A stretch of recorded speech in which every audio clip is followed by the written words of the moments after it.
Papanoorin natin ang introduction video ni Ansha Jones representing Zamboanga City for Miss World Philippines 2026. Let's go! Hola! Hola. Yo soy Ansha Lichelle Jones, un verdadera Zamboangueña.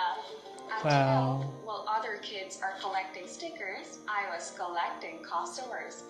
I started Oh. selling lip tints, shirts, Galing. and accessories Wow, online. And at 19, I opened my first coffee and food stall because caffeine isn't just a need, it's a lifestyle. And I love dancing. That's why then I fell down the stage. Very when we active. were competing the barangay hip hop dance competition. And for some reason, I only sketch when I'm either sick or bored in class.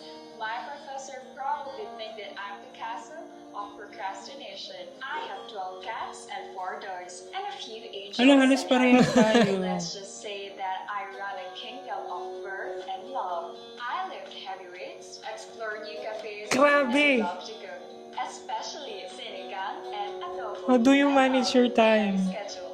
The busier I am, the happier that I get. JCI. That's why I completed 13 purposeful projects under my reign, all while saving my own money for it.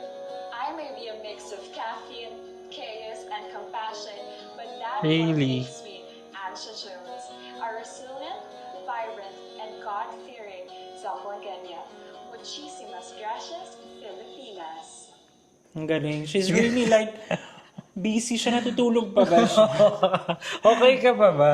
siya. Pero yan, kudos to her kasi she's one of those candidates or person na sobrang achiever talaga.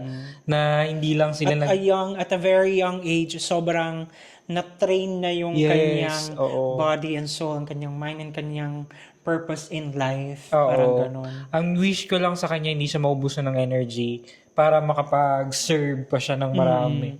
Kumbaga, ito rin yung queen na parang makikita mo naman na the purpose can go beyond the crown, can go beyond the pageantry. Oo. Kasi ginagawa niya na yung kanyang mga advocacy, yung mga ginagawa niya. So, ipagpatuloy niya lang Oo. yun. I mean, ito yung mga hindi mo na questionin eh kasi they walk the talk talaga. Wow, how do you do that?